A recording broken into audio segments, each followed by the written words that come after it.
buenas tardes. Soy Patti López Ramos, aquí en tu programa Platicando en Familia, en Lunes de Psiquiatría, con el doctor Mario Alberto Aguilar, médico psiquiatra. Bienvenido. Gracias, Patti. Buenas tardes. Y aquí en conjunto con el equipo que hace todo para que tú estés escuchándonos y puedas participar, preguntando tus inquietudes, también compartiendo las vivencias que has tenido con alguna persona que tenga este trastorno, o si tú te sientes identificado, no dudes en preguntar.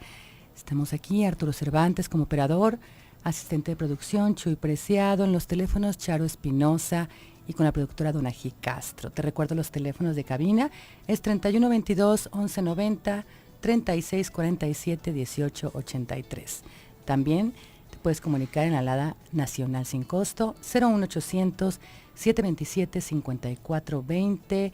En el chat ya estamos listos, y por WhatsApp 3x3 822 3202.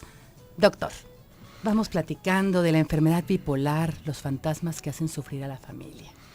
Sí, Pati, fíjate que el tema, bueno, cuando estábamos platicando con Donají, el tema tal cual, fantasmas que hacen sufrir a la familia, es un título de un trabajo que tengo, que presenté en uno de los congresos de la Asociación Psiquiátrica Mexicana. Fue un trabajo de 2 años. A lo largo de 2 años, el colega presidente de la Asociación Psiquiátrica Mexicana, nos organizamos con él, yo de Guadalajara, otra colega de Guadalajara, él del DF y alguien de Monterrey, recuerdo. Y entre los 4 organizamos todo una plataforma de hablar de trastorno bipolar. Y bueno, pensando en que además de ser psiquiatra tengo la especialidad, la maestría en terapia de familia, entonces el tema me gustó, aparecía yo en tercer lugar, en cuarto lugar de la presentación. Entonces era como redondear todo lo que significa la enfermedad bipolar y luego todo el impacto que tiene con la familia. Fue muy agradable, la realidad es que la retroalimentación que tuvimos fue muy agradable. Y bueno, cuando hablábamos con Donají de la posibilidad del tema, me acordé de que, bueno, pues ahí tengo esta presentación actualizada, porque cada año, bueno, cada 3 meses, cada 6 meses aparecen publicaciones en la medicina en general y en la psiquiatría también en particular, y entonces, bueno, pues ajustándolo al tema, los aspectos nuevos. Pero bueno, finalmente, ¿por qué los fantasmas? Precisamente porque, como lo dice en la cápsula de introducción, como nos dijeron, efectivamente, pues es esto que aparece como algo que hay ahí.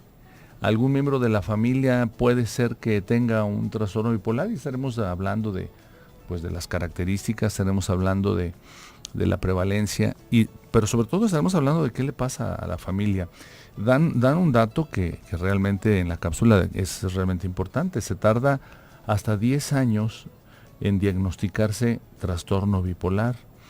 El otro dato que es también relevante es que se pierden hasta 14 años de vida productiva de una persona que tiene trastorno bipolar. ¿Cómo? Cuando se dice 14 años de vida productiva, quiere decir que por lo menos esos 14 años entre que aparece el trastorno bipolar, se diagnostica y se trata y se mejora, o sea, hasta que se diagnostica, hasta que finalmente llega con un psiquiatra y le dicen, oiga, pues lo que usted tiene es un trastorno bipolar, y vamos haciendo el diagnóstico, integrando todos los elementos. Pasaron 14 años en que la persona estuvo en un trabajo y luego lo perdió, en otro trabajo y luego lo perdió. Por los cambios de ánimo. Por los cambios de ánimo, por la depresión, por las características que finalmente tiene la persona que sufre trastorno bipolar. Entonces, los datos estadísticos que suman cuál es la capacidad productiva, bueno, pues es 14 años en donde una persona pues cambió de trabajo, o lo corrieron del trabajo, o lo recortaron del trabajo, pero por esta causa, porque está enfermo, y que finalmente no se le diagnostica ese curioso, pero a pesar de que hoy sabemos más de la enfermedad bipolar, también es fácil que se esconda. Por un lado, que se esconda del conocimiento de los miembros de la familia, hasta que esto ya es muy evidente. Cuando ya es muy evidente, ya pasaron 10 años, y ahí es cuando se hace el diagnóstico. Y ¿Cómo se esconde? ¿Por los periodos? Sí, se esconde y la familia sufre.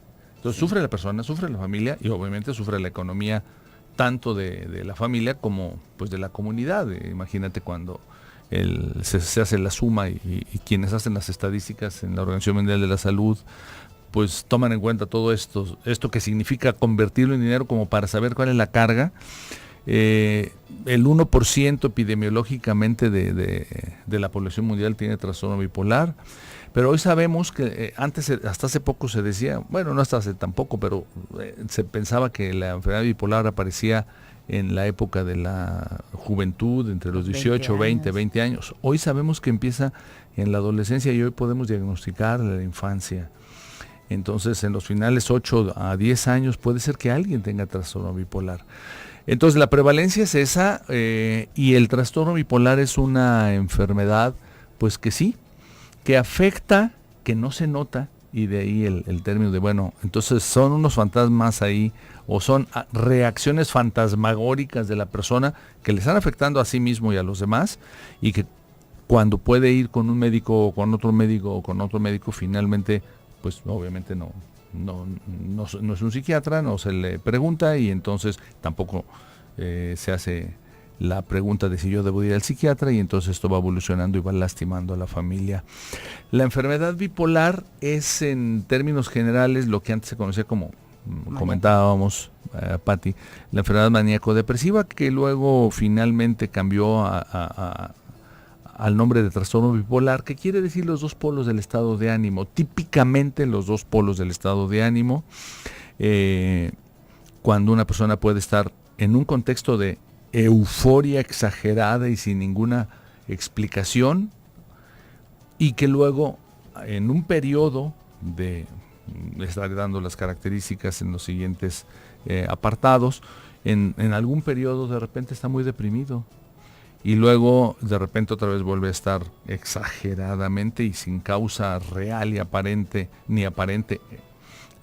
está muy exaltado del estado de ánimo. Entonces estos cambios de la polaridad del estado de ánimo le llamaron trastorno bipolar, que quiere decir exactamente los dos polos del estado de ánimo, ¿no?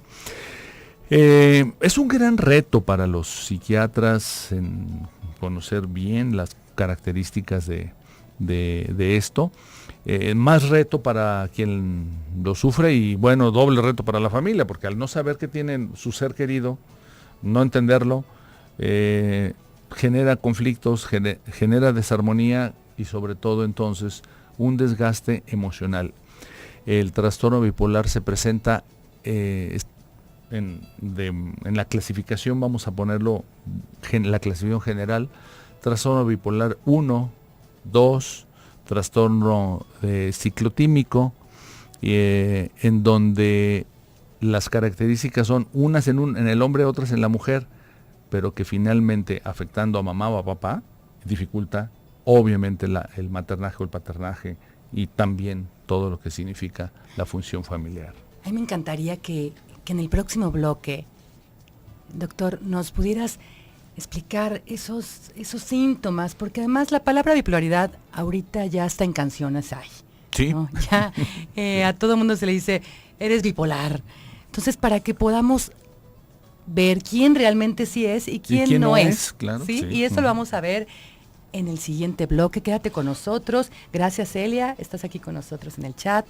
Y regresamos en un momento.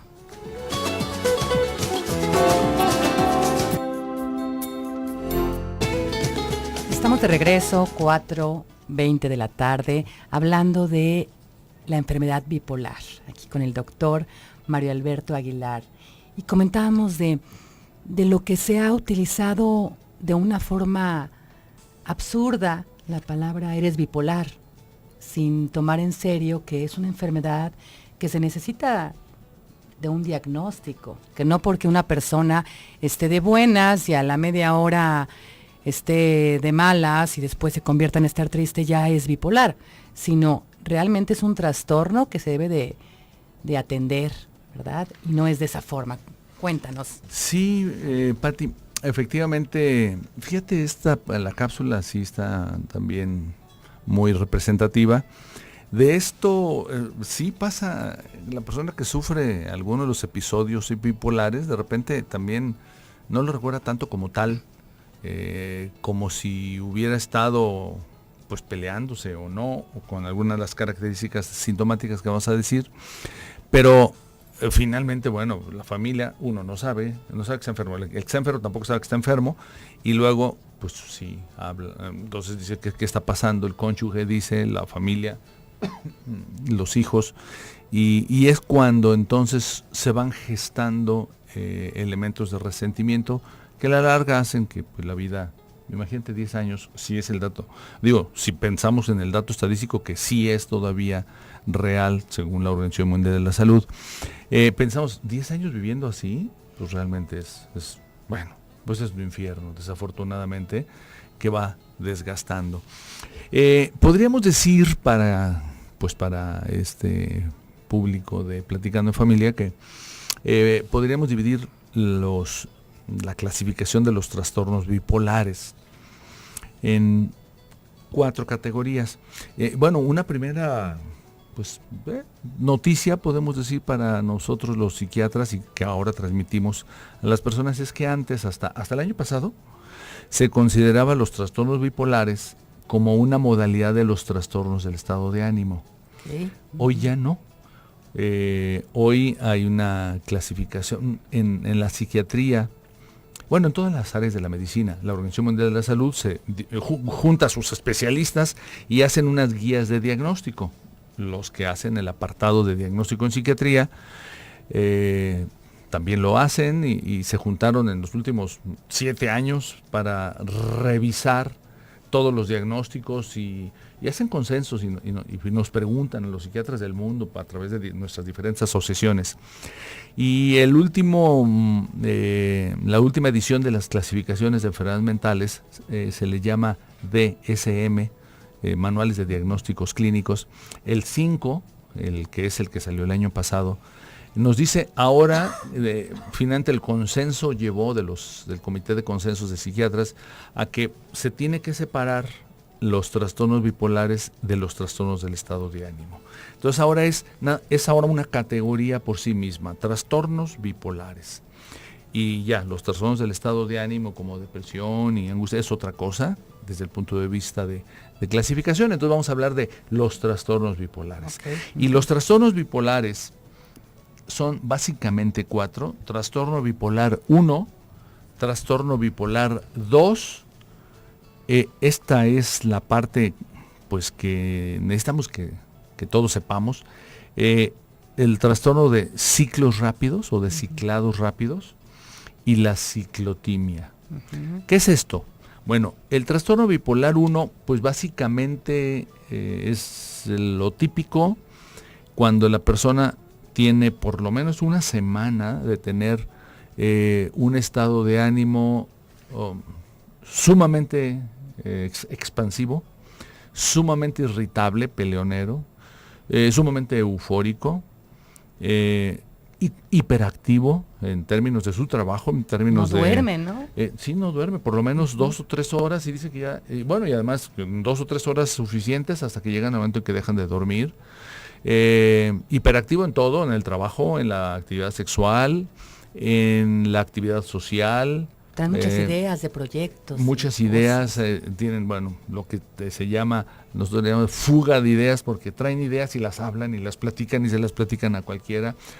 Bueno, en algún momento recuerdo, me viene a la mente algún paciente con enfermedad, un trastorno bipolar tipo 1, en donde le daba por cantar y estando en el consultorio le decía, el familiar me decía, bueno, no, y además que se la pasa cantando. Ah, doctor, ¿quiere oírme cantar? Bueno, no, mire, me gustaría, no, óigame cantar, y se para y canta en el consultorio, es decir, con esta falta de represión, en donde se hace fácil todo. todo y pareciera que la persona no se cansa y pareciera que la persona tiene muchas ideas y todas las quiere llevar a cabo. Puede estar gastando dinero de una manera compulsiva. Cosas innecesarias. Innecesarias. De hecho, hay quienes en algún caso compran y regalan. Bueno, si se trata hasta de cuando ha tocado algún empresario con trastorno bipolar, antes de que se le haga el diagnóstico, pues empieza a hacer negocios realmente arriesgados, pero realmente en donde le empieza a ir mal y le va mal y no se da cuenta. Hay una alteración cognitiva en donde esta percepción la percepción inteligente que nos permite ubicarnos en el mundo se altera por tantas ideas. Y la facilidad con la que la persona se vive para poder hacer, se llaman sentimientos de grandeza, la persona se cree omnipotente. Hablan muy rápido. Y luego se enojan de todo, son constantemente irritables, se pelean por cualquier cosa. Y además, si en la familia finalmente no les ponen atención, no les creen o no les hacen caso en lo que estén diciendo, entonces pues es un pleito,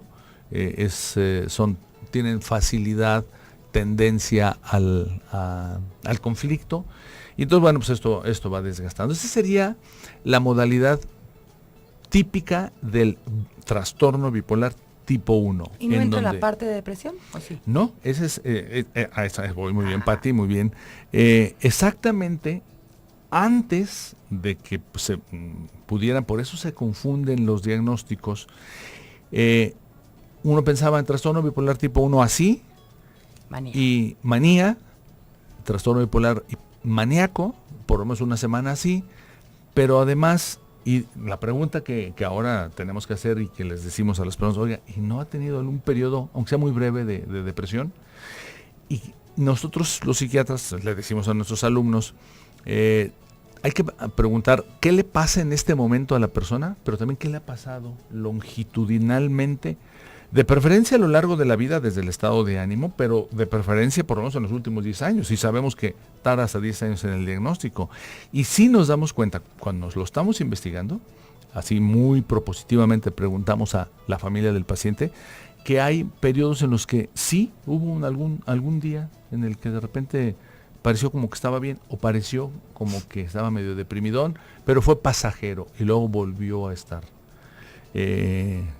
Con esas características. Ahí es donde tú me comentabas que es difícil de diagnosticar, si nada más se pregunta si nada más se ve sobre lo reciente, entonces decimos, bueno, pues el señor sí está agitado, tiene muchas ideas, no duerme, hiperactivo sexualmente, hace negocios, regala dinero, es peleonero, se pelea con todos, le parece mal todo, bueno, entonces tiene manía. Pero no cuesta tanto trabajo ahí, porque bueno, sí tiene manía y además llega el momento en que es tan difícil el control, si esto va creciendo y no se atiende a tiempo, que bueno, pues necesariamente se necesita la hospitalización, aunque sea por lo menos 5 días para que los medicamentos hagan su efecto. Ya estaremos diciendo cuál es el tratamiento básico. Ya ahora preguntamos si que debió de haber tenido algún periodo depresivo breve, aunque sea de mediodía, y sí, si lo preguntamos muy minuciosamente, sí. El trastorno bipolar 2, ese es el que presenta toda una serie de circunstancias difíciles de diagnóstico, porque el trastorno bipolar 2 es donde la presentación básica, dicen el debut de la enfermedad, es con depresión. Y de eso me lo vas a platicar. Y de eso te lo platico, sí. Y cuál es la diferencia entre el trastorno depresivo bipolar del trastorno depresivo mayor, que no es bipolar. Entonces, hasta ahorita vamos viendo el 1. El 1 y vamos a describir el 2. Muy bien, entonces comunícate con nosotros al 3122-1190 o por el chat, ya estamos listos. Y también por WhatsApp, 3x3, 822-3208. Regresamos en un momento con enfermedad bipolar.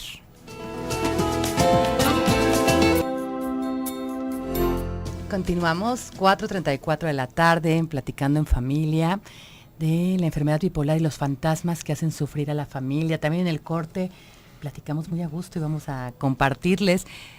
Nos estabas comentando de la etapa 1. Sí. Sí. Y de cómo a veces llegaban al consultorio. Sí, y muchas veces no llegan al consultorio, Ajá. llegan los familiares. Sí, así es. Y en los familiares, entonces, bueno, tenemos que decirles se llama una entrevista médica psiquiátrica indirecta, porque son finalmente los familiares, puede ser el cónyuge, y la mamá, el papá o los padres del paciente, y nos describen la conducta y entonces hacemos un historial, una historia médica psiquiátrica y podemos concluir por una entrevista indirecta de que el paciente pues está en una fase de manía, se llama, en lo que es el trastorno bipolar tipo 1.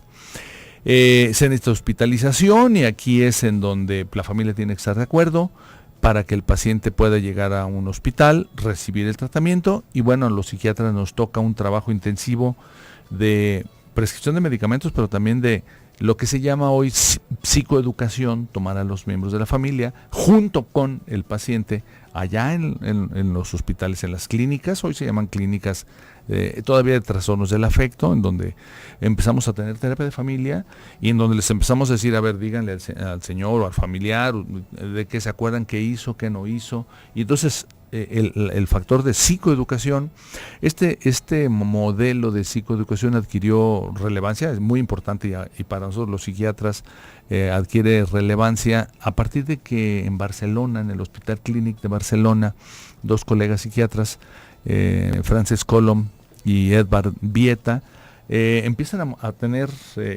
formalmente como un proceso que le llamaron así, psicoeducación a través de 20 pasos, en donde en 20 sesiones, que es el tiempo de estancia, por lo menos de 20 días del paciente en el hospital, está la familia y le van diciendo a la familia y al paciente, le dan toda la información de lo que se llama, de lo que es la enfermedad bipolar y sobre todo los factores detonantes, los factores que son gatillo y que hacen que la persona, usted mire, cuando pasa esto, usted deja de tomar los medicamentos, empieza a desvelar o esto que decíamos en el corte, Patti, que o abusa de sustancias, empieza a sentirse usted con mucha carga de trabajo, empieza a sentirse muy cansado, se le empieza a ir el sueño, empieza a tomar.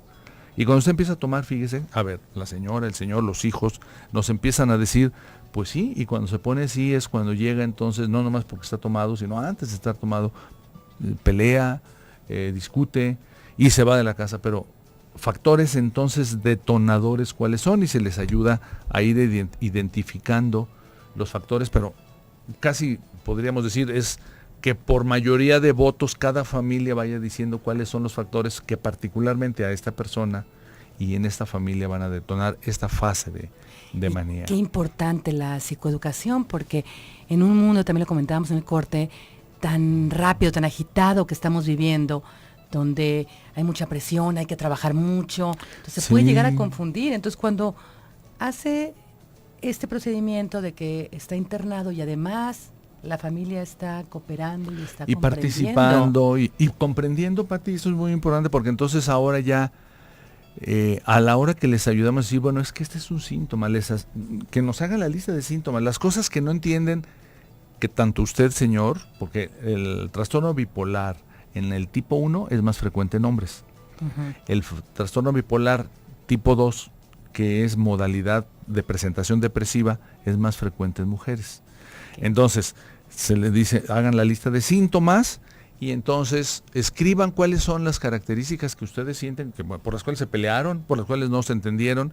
Y entonces les ayudamos a hacer la diferenciación entre estos sí son síntomas, bueno, estos son aspectos de diferencias en la relación familiar, en la familia también. Qué descanso, pues, ¿no? Pues sabemos, sí, porque si yo ya sé que no es porque, bueno, básicamente en la familia, no es porque mi papá no me quiere, o no es porque mi esposo no me quiere, o no le importo tanto, no le importo como para tanto, perder dinero. Así es, entonces ese es un síntoma.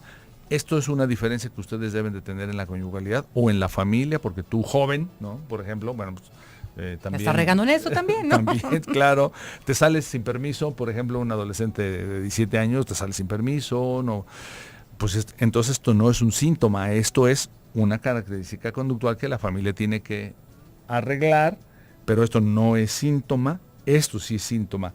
Esa diferenciación que ha dado resultado y que, bueno, muchos psiquiatras lo aplicamos en la práctica cotidiana cuando tenemos pacientes así, y que sí, estos dos colegas, uno de ellos amigo, de allá de Barcelona, pues le han dado todo un espacio, lo han presentado a nivel de los congresos, primero europeos y ahora en los congresos también de acá de América.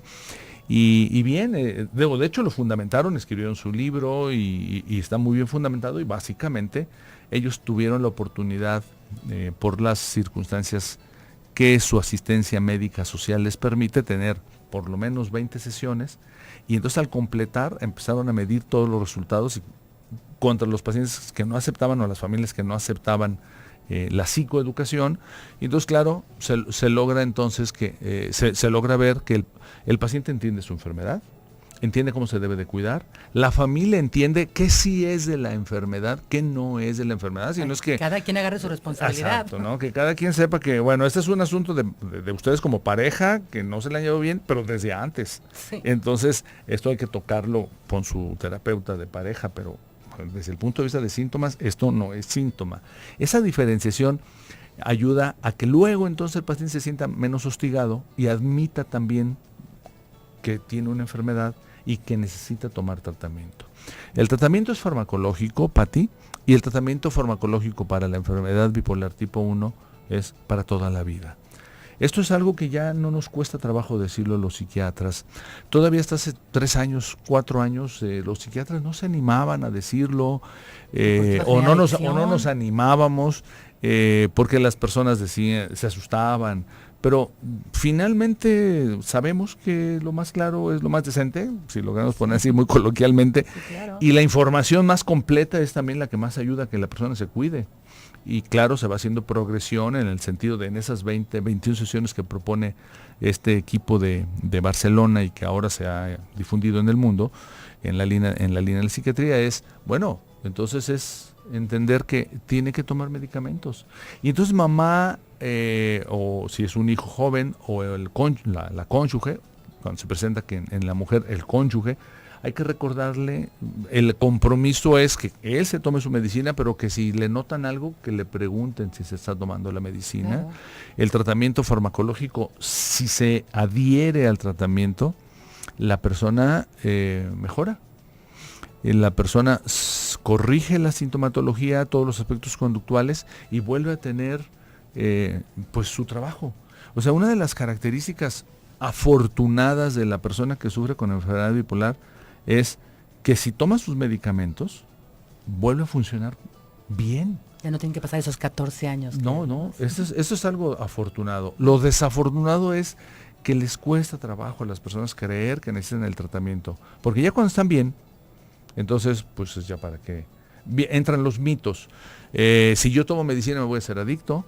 Si yo tomo medicina me voy a lastimar del hígado. Si yo tomo medicina, entonces, pues ¿qué me va a pasar? ¿A qué le va a pasar a mi organismo? Esa es la parte en donde la psicoeducación va ayudando. Los medicamentos para enfermedad bipolar no lastiman el hígado, no lastiman el riñón, no lastiman el organismo, no hacen adicción. Y lo último que ahora también aparece en las investigaciones psiquiátricas es que además los medicamentos psiquiátricos que utilizamos para enfermedad bipolar, además el término se llama, son neuroplásticos.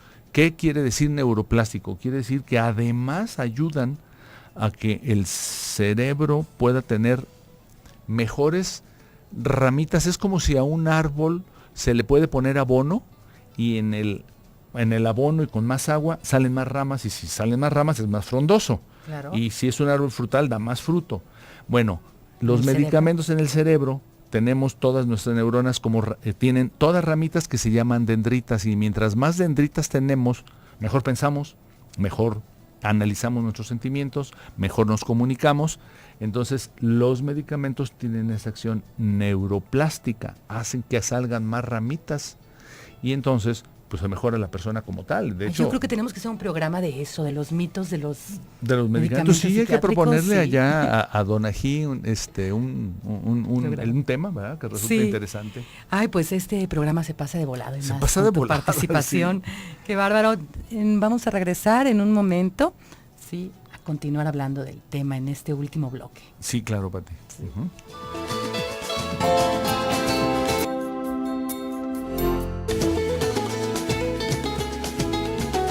Ya estamos de regreso, 4:50 de la tarde, muy ad hoc la cápsula que nos regala Don Ají con la voz de Rosy Muñoz, que ya le habíamos comentado. Sí, ¿verdad? ya lo habíamos comentado, muy bien, sí. Don Ají está haciendo una excelente investigación, una labor de investigación muy adecuada, ¿no? Ahorita que oíamos en la cápsula de que finalmente hay que explicarle a los familiares y a los amigos, en mi trabajo terminaba con una presentación, con una transparencia, en donde está un paciente encamado con su perro al lado, ¿no? Entonces digo ahí, y la orientación y el tratamiento debe ser para el paciente, los familiares, los amigos y hasta el mejor amigo del hombre, que es la mascota, ¿no? Precisamente porque, ¿cuántos amigos no están opinando? Y oye, y opinan en función del desconocimiento. Oye, pero tantos medicamentos, pero luego no te va a dañar, y entonces esto empieza a influir. Y lo que hoy sabemos es que pues que vengan los amigos y que vayan los amigos a la consulta, y a los amigos y a los familiares y a las personas cercanas y todos los que están opinando, que son obviamente, suponemos, pues el círculo de creencias del paciente, y entonces le informamos esto. Le informamos y se van quitando los miedos a los medicamentos. Y claro, lo dijo muy bien también Rosy en la cápsula. Algunos de los resentimientos van a quedar porque pudieron haber sido muchas lastimaduras, pero bueno, van a ser objeto de un tratamiento de terapia de pareja o un tratamiento de clarificación, pero finalmente la diferenciación de estos son síntomas, y esto es parte de la relación en donde no nos veníamos entendiendo, entonces eso es de gran ayuda. Y los síntomas del trastorno bipolar son síntomas ocasionados por una desregulación bioquímica. Esto también hoy es claro, es clarísimo, es una desregulación bioquímica de una parte del cerebro que se llama hipocampo, y que esa desregulación, pues nadie la podemos controlar a la voluntad, es algo involuntario. Bueno, cuéntame la etapa 2. Sí, la etapa 2, está yendo el porque tiempo. si no se nos va el tiempo. La etapa 2 es en donde el trastorno bipolar empieza como depresión. Okay. Y entonces más mujeres que hombres. Más mujeres que hombres. Y aquí como que en el siguiente programa que tengamos vamos a hablar de trastorno depresivo. Estaremos abundando sobre muy bien cuáles son las características del trastorno depresivo mayor. Ahora la diferencia es, hay trastorno depresivo mayor en donde la persona solamente ha estado deprimida. Ya diremos en el programa de depresión. ¿Es igual en esta etapa 2? No. Y aquí también es igual, depresión. Y los psiquiatras lo que tenemos que preguntar es, oiga, ¿y en algún momento en que nomás estuvo deprimido? Y luego, pues, ¿desde cuánto hace que está deprimido? ¿Hubo algún periodo en el que estuvo bien? Muy contento. 3 días, ¿no? Bien. Puede ser muy contento o puede ser bien, porque generalmente este es el talón de Aquiles de la dificultad del diagnóstico, porque si nada más no se acuerdan, bueno, uno tiene que preguntarlo, lo preguntamos, y generalmente si lo preguntamos metódicamente, sí, de repente yo estuve, porque está deprimida, la persona, la mujer, en este caso es más frecuente en mujeres que en hombres, sí estuve deprimida. Y hubo un periodo como de 3 días en que estuve muy bien. De hecho, muy bien, casi me sentía feliz, es más feliz, no con mucha alegría, pero feliz. Pero otra vez depresión, doctor. Y también sin causa aparente. Entonces, aquí es en donde hacemos el diagnóstico diferencial. La depresión, de la cual estaremos hablando en el siguiente programa que nos toque, Pati, de depresión, es pura depresión a lo largo desde que inicié la depresión hasta que se presente al diagnóstico. Y la depresión de tipo bipolar no nada más es depresión. Cursa siempre con periodos o de estar bien o de algún periodo de mucha alegría, que tampoco se acuerdan tanto porque fueron 2 días o 3 días. Entonces, esta es la diferenciación que uno tiene que tener muy clara. El trastorno depresivo mayor es una depresión en donde solamente depresión y nunca estuvo ni bien, ni exagerada, ni mucho menos muy contento. En el trastorno depresivo bipolar hay periodos en donde se cursa algún día, 2 días o hasta 3 días de estar bien, sin causa aparente también, porque estaban muy deprimidos y amanecieron bien. ¿Y el tipo 3? El tipo 3 es al que ahora se le llama, Pati, la de ciclados rápidos, en donde es la manía o hipomanía, pero en donde un día o dos está deprimido, un día o dos está con hipomanía, es decir, hipomanía quiere decir un poquito menos que manía, no está tan exagerado como para decir, pues oye, no sé qué te pasa, y luego otros 3 días, 2 o 3 días, o en el mismo día, en la mañana, en un estado de ánimo muy alegre, y en la tarde, en la lona completamente, o al revés, amanecen deprimidos en la lona, y a media tarde están felices y hasta se les da el sueño. Eso se llama de ciclados rápidos. Y el bipolar 4 es lo que hoy se llama ciclotimia. Ciclotimia quiere decir las personas que, hay que pensar en trastorno bipolar, que cambian su estado de ánimo, no están eufóricas y no están completamente deprimidas, pero están en el rango de, a ver, como que estás muy irritable, sobre todo irritabilidad, estás medio peleonerón o peleonerona, eso te da igual en hombres y mujeres, estás muy peleonerón, explosivo, y al rato estás tranquilo, y luego al rato explosivo, y luego al rato, se llama ciclotimia porque viene de las letras griegas de timo, latín, perdón, de estado de ánimo, y el ciclo de estado de ánimo. Entonces es cierto que cambian de un humor de un humor a otro. ¿Y cuál es más fuerte de las 4? ¿O son fuerte, Pati? ¿En qué sentido? ¿Cómo sería? En que necesitan mayor intervención, que necesitan una hospitalización. Mira, la que necesita hospitalización necesaria es el trastorno bipolar tipo 1. Probablemente la bipolar tipo 2, porque si la depresión es muy profunda, entonces puede asociarse con ideación suicida y necesitamos entonces proteger al paciente. En sus momentos bien, ¿no? Sí. Es el riesgo. El momento es que en sus momentos muy depresivos pueda tener asociación con pensamientos suicidas. La 3 y la 4, que es del de ciclados rápidos y el de la ciclotimia, es la que pues no van al consultorio. La que los hace ¿Con medicamentos se puede? Es con medicamentos. Y las personas entonces, estas que cambian de humor, y que es en donde se utiliza frecuentemente al no entender, oye, pero es que, ¿cómo? La palabra voluble, no sé si has oído tú, ya digo, como peyoración. No, lo que pasa es que es bien voluble. O lo que pasa es que, hay que tratarlo con pincitas, porque cuidado, muy buena onda, pero cuidado, cualquier cosa explota. Esos serían si se da en un día, o un día sí y otro día no, se llaman ciclotímicos. La última parte, la de ciclados rápidos, es cuando se nota mucho el cambio, y en la ciclotimia es cuando no se nota tanto, pero sí sabemos que son, bueno, la palabra muy coloquial es los especialitos, los que, mira, tienes que tratarlo con guantes porque si no, pues ya se enojó. O no vas a ver cómo va a llegar. Y luego al rato ya está bien. Dice, no, es que es voluble. Esta palabra así común, coloquial, es lo que nos representaría más a estos ciclotímicos. Tarde o temprano, y por lo menos en los siguientes entre 1 y 3 años, cuando se empieza a notar esto, entonces se hace claro la modalidad bipolar tipo 1 o la modalidad bipolar tipo 2.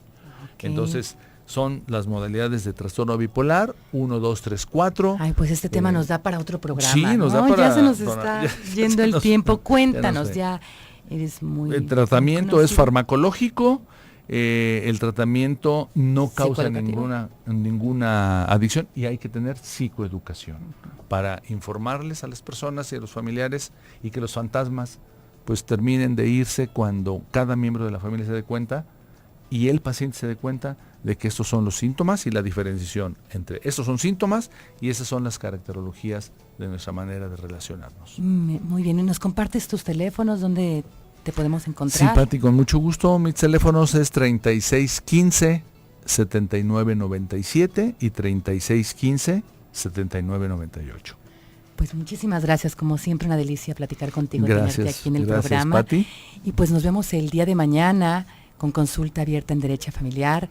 Te esperamos y quédate con nosotros aquí en Tu Vida en Balance con Alex. Y hasta mañana. Bonito día. Un beso.